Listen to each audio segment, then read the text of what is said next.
I'd now like to say a few words about some of the fundamental values of mediation, because even though mediation may have different objectives, even though we can have different approaches to mediation, there needs to be some core values of mediation, something so that we know that this is mediation and not arbitration, or not neutral evaluation, or not another form of ADR.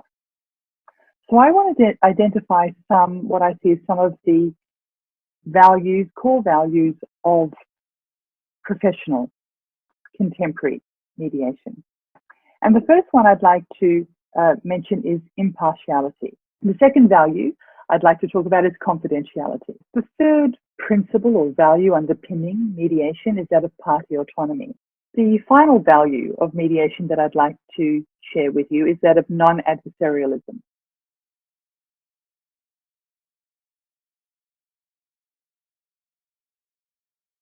Arbitrability is nothing but the question of whether a particular dispute may or may not be settled through arbitration.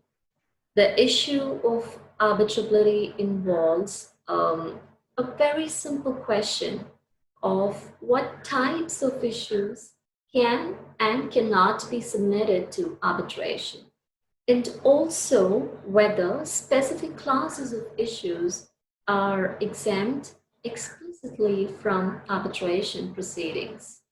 Well, in addition to whether the contract provides for arbitration of the issues in dispute, there is a very particular question whether the applicable law, it's the law chosen either in the contract or by the choice of site of arbitration.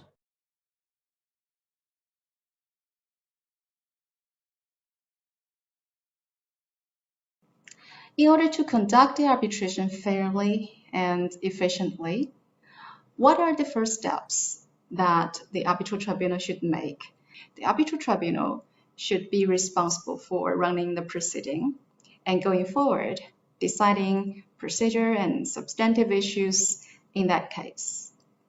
In ad hoc arbitration, where uncentralized rules are adopted, there is no standing institution to receive the case or to provide administrative services. These are all handled by the Arbitral Tribunal upon its formation. And in these cases, the Arbitral Tribunal undertakes a heavier administrative role than those in institutional arbitration. It should be noted that some institutions, they also provide services in support of ad hoc arbitration.